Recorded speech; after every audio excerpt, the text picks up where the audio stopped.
published in 1906, written from the point of view of a gentler canine character, depicts the ferocity of both human beings and animals.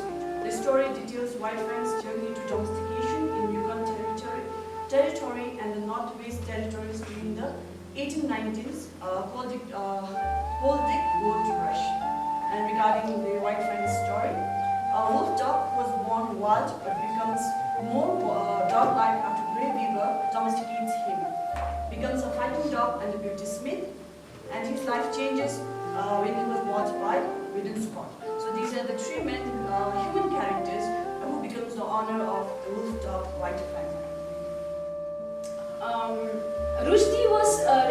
Rushdie was forced to be in exile because he had a censorship, meaning the prohibition of his book publication, sensing insecurity in the society because of the book, and then he was imposed with fatwa, meaning the death sentence. During this complicated situation, he adheres the art of storytelling. Art of storytelling uses the fantasy in HSS and LFL. From now, kindly please allow me to use HSS in place of Harun and Sea of Stories and LFL.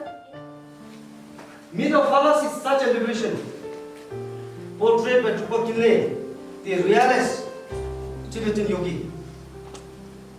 Phalas is also known as the thunderbolt of flaming wisdom of Drupa Kinle, which portrays and subjugate the evil spirits or demons and convert them as the follower and the protector of Buddha Dharma.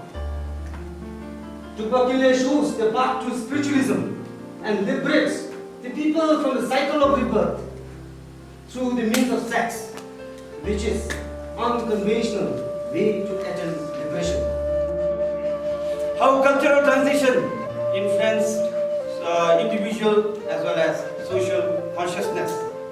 Thus, the scholar applied the methodologies such as close reading technique to explore deep insights of the primary text. The scholar also applied qualitative analysis to explore Monpa consciousness after consulting several research articles on the novel and specifically on the local or the community where the novel is being set. And there is no doubt to share with you that the scholar has referred several critical views of the eminent critics and secondary sources. The theory of this diglosia was developed by Charles Ferguson in 1959.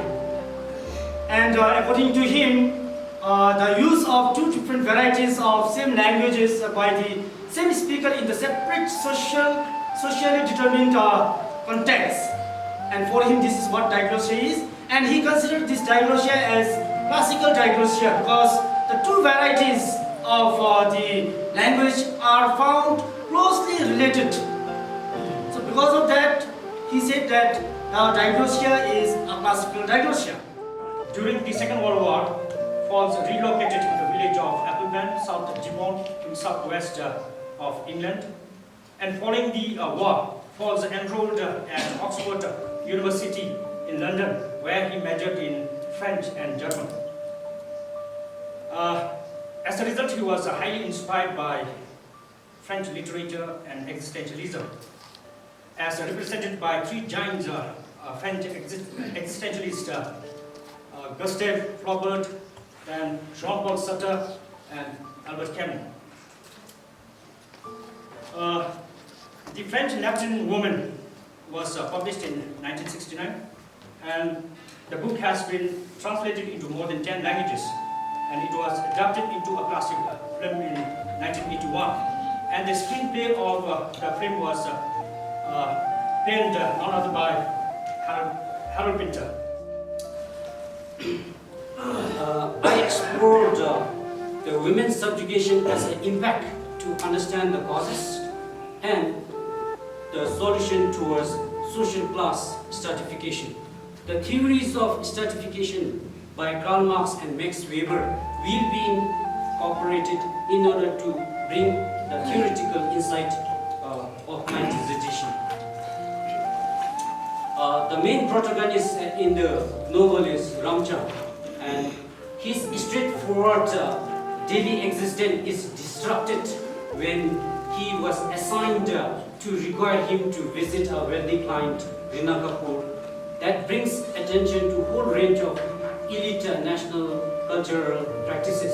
And the Kapoor home is also where Ramchand comes to realize his status as an Indian national subject, which is also open to question. To be honest, I think we Buddhists, we are very liberal with racism and colorism, because many a times I hear people using the term Negro very liberally.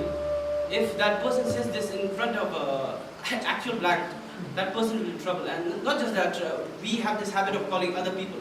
I teach in Bidikain, which is in Paradoka, and many a times when I have some confrontation with the student and their parents, they call me Shasho.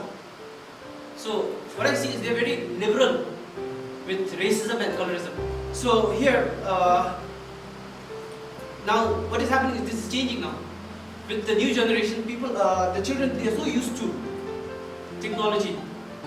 And then I think I missed out, but one of the important things that Benjamin also says, and which is also in my research, is children should not only be taught to use technology, they should be used the ethical usage of technology. They should have a subject where they should be taught that this is wrong to do in technology. So, first of all, when we talk about colonization, we always come across, first is physical colonization and mental colonization. So these things are going to be explained in my discussion. So conflicts between the blacks and the whites. So exploitation of titles by the land by the white minorities of Africa, especially in the novel. So because of these exploitations, consequences came across dispossessions and alienations of natives, disappearance of Zulu tribe. So Zulu tribe is the most important key word that I have in my presentation. Research aims to explore how the European colonialism has encroached and made barren the native lands of South Africa in general and the village Lord Seni in particular. So the objectives in order to fulfill the above aim, I have three objectives. The first objective is to talk a brief history of European colonialism. He earned the title the father of modern drama due to his pioneer in socially relevant ideas. He is acclaimed as a social critic. And Ibsen reinforces the idea of women's right, creating the female characters who struggle to liberate themselves from their restricted roles in the patriarchal society. He brings out the social roles that are assigned to women in a male-oriented society, and in the two plays that I have selected, Ghost and Adolf's House, these two plays advocates the rights of women, especially of wives in relation to their husbands. The researcher has discussed the trend of European drama, the history starting from ancient Greek dramas, which dates back to 16th century, where it was something to where the theater, the drama was performed frequently, and it was considered basically as religious rituals, followed by romantic drama, which was more to do with the appealing of to the emotions. Joy Kogawa was born in 1995, and she is a Japanese Canadian poet and a writer, and she is one of the notable figures in the world of literature, especially in contemporary Canada. And she is an activist, and she is also the second generation immigrant born to Japanese parents in Canada.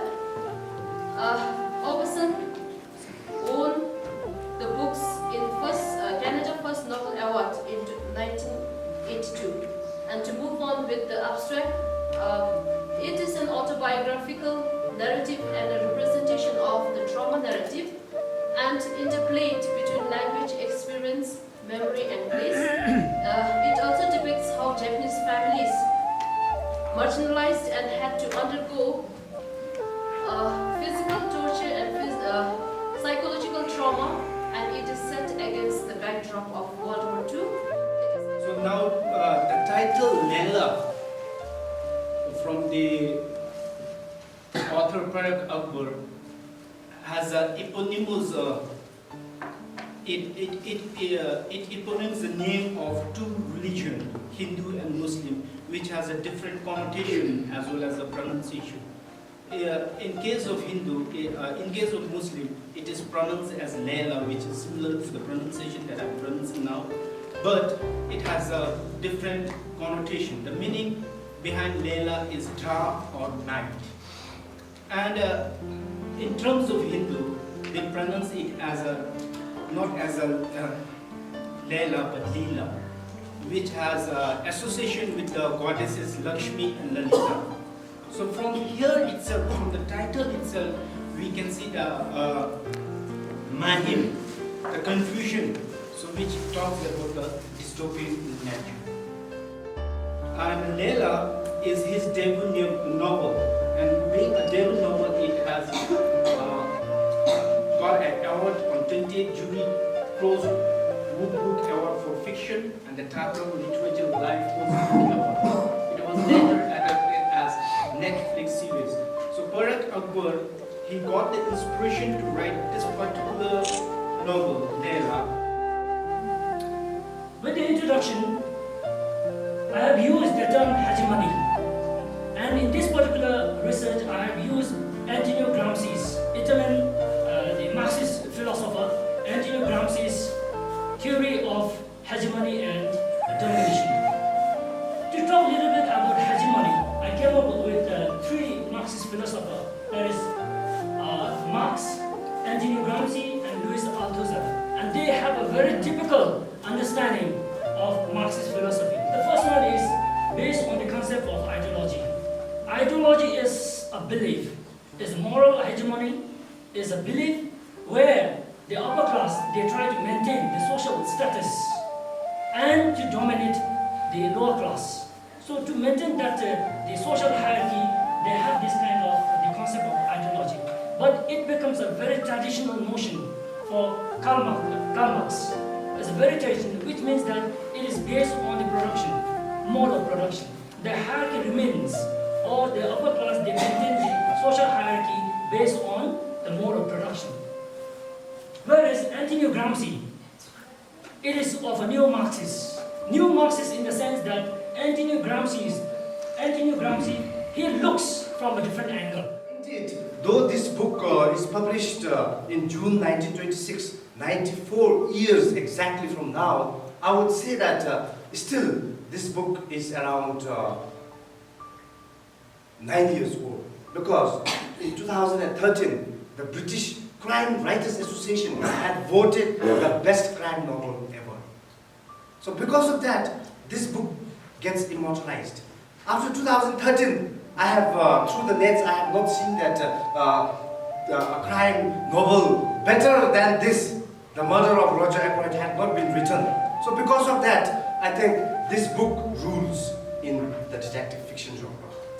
So 2013, British Crime Writers Association had voted the best crime novel ever. So that is why this book, by we have the saying that age is just a number. So like that only, this publication is just a number because this still rules as the king of detective fiction because of that proof.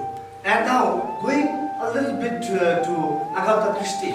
If I am an English speaker, I would have called it as Agatha Christie, but I love calling it as Agatha Christie. And please give me the permission to use Christie now with that surname. And she had lived for 84 years. This long life had given her let's say, given her the reputation of being idiosyncratic writer. Hailing from farming background, his writings mostly dealt with the peasants and their lifestyles. So this dissertation looked at Moyan's The Garlic Ballads, which orchestrates the 1987 Kangshan Garlic Cloud incident of Paradise County in China, where the local officials refused to buy garlic harvest of the peasants, resulting in injustice and brutal treatment of the peasants.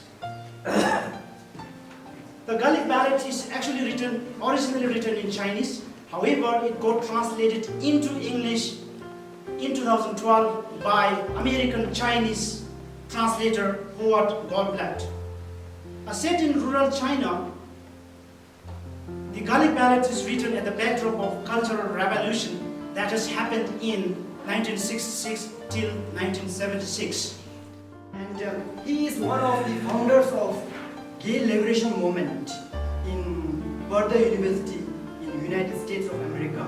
And for that, he was also terminated from the college.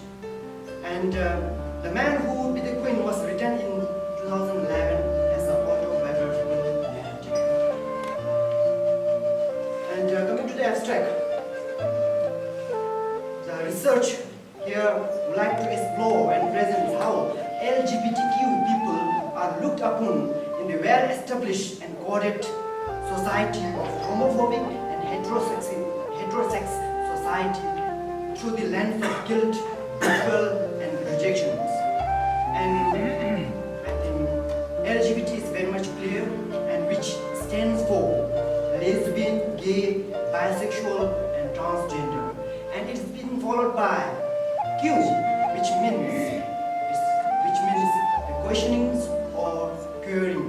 Their sexuality or their gender is being questioned.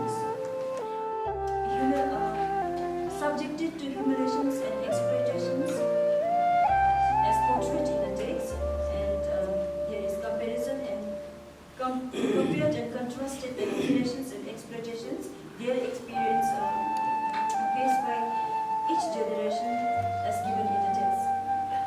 And third, critically examine the strategic resonance of Dalit communities.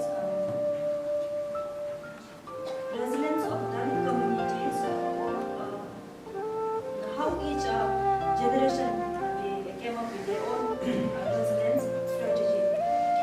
So were my question and research questions. How were Dalits subjected to humiliations and exploitations, and how similar and different are the humiliations and exploitations faced by each generation in Dalits in the text? It's been thwarted by the drug trafficking. It is also slavery. There is also the history of slavery, poverty. So therefore,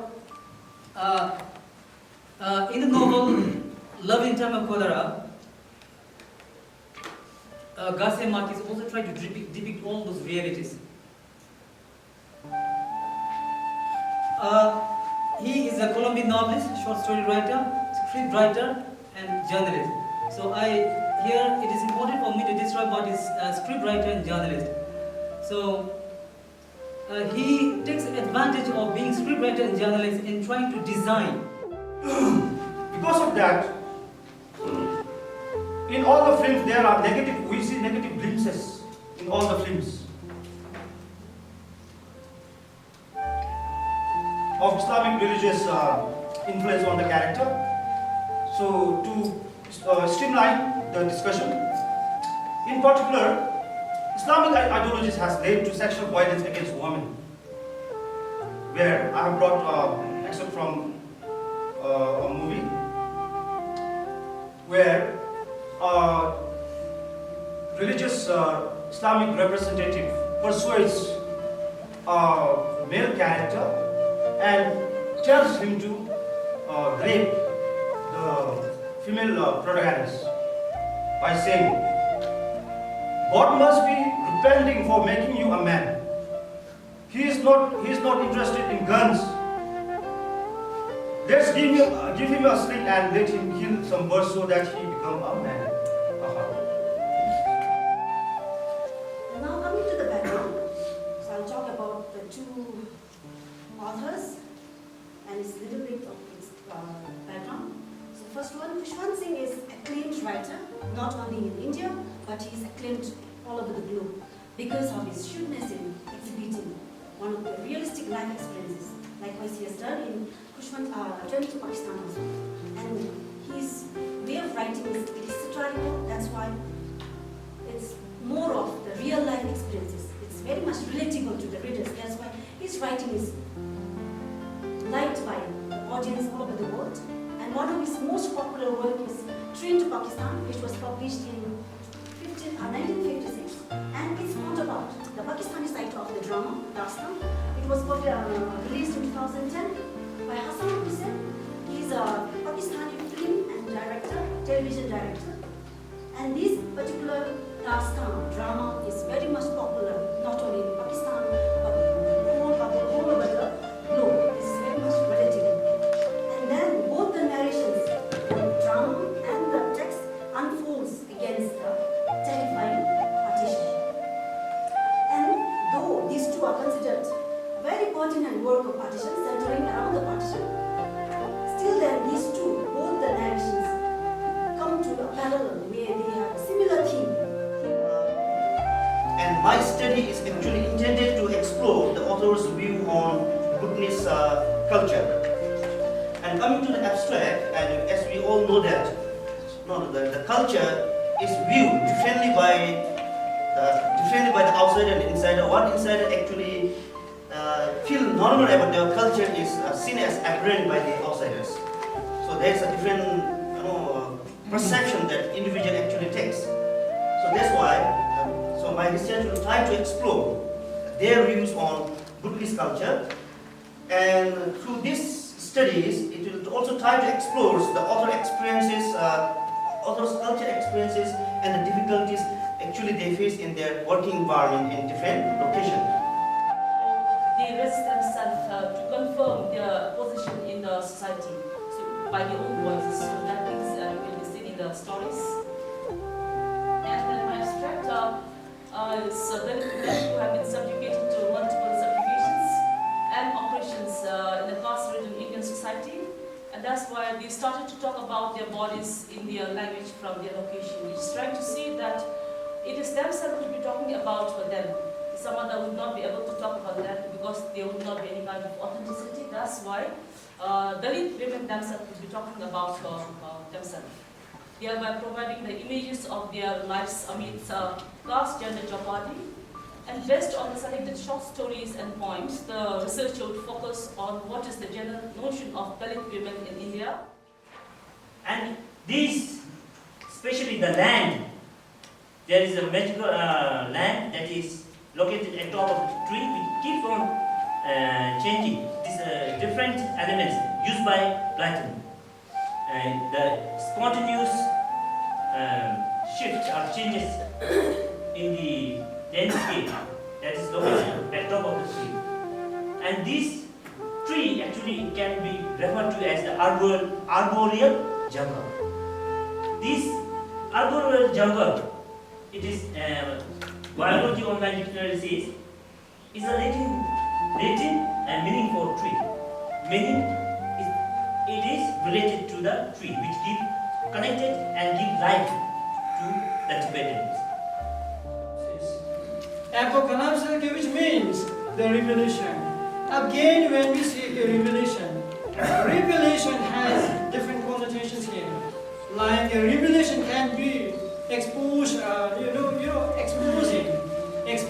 the truth, exposing the reality, exposing the future. And here, it can be related to the exposure to the future. We are revealing what kind of life, what kind of future, what kind of world we are heading to, or what kind of future we will, experience in the future. For example, at present, in the present 21st century, the science and technologies they're moving so fast and at a staggering rate. development is taking place at the staggering rate. And because of all this development in the science and technology, there is so much destruction. Destruction to the natural environment, depletion of natural resources, degradation of all the available, the limited natural resources that are found in the world. And as a result of all these consequences, natural consequences, the cultural consequences, many people are made to think and then speculate. And then we are talking about their apocalypse, the end of the doom of the world, the end of the world, end of time.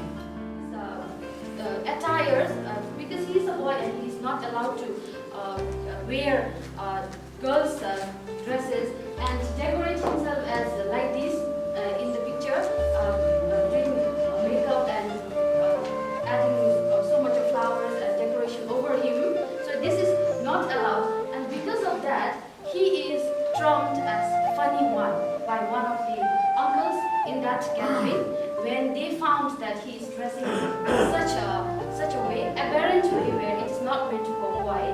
And then this mainly happens because one of his cousins who used to stay in United States, she come to during that spent the day Sunday, and then she wanted to take over his role, and then she complains about RG dressing in girls' dress and then playing bright role as a main heroine there, and she complains that to her mother, and from that day RG